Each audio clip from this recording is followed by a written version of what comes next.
தொடர் மழை காரணமாக தாமிரபரணி ஆற்றில் வெள்ளப்பெருக்கு ஏற்பட்டுள்ளதால் ஸ்ரீவைகுண்டம் அணையிலிருந்து 19,500 கனஅடி நீர் வெளியேற்றப்படுகிறது.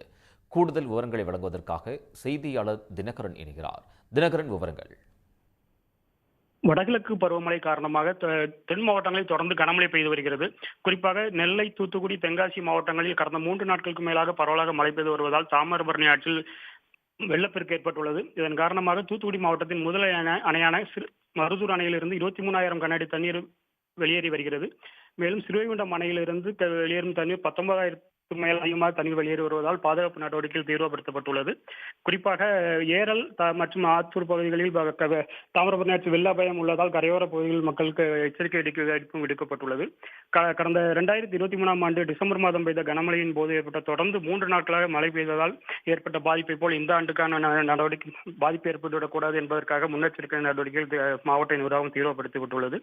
மேலும் வெள்ள அபாயம் ஏற்படும் போது பொதுமக்களை பாதுகாப்பான நடவடிக்கைகளை தங்க வைப்பதற்காக முகாம்கள் ஏற்படுத்தப்பட்டு வருவதாக வருவாய்த்துறை தெரிவித்துள்ளனர். தினகரன், தகவல்களுக்கு நன்றி.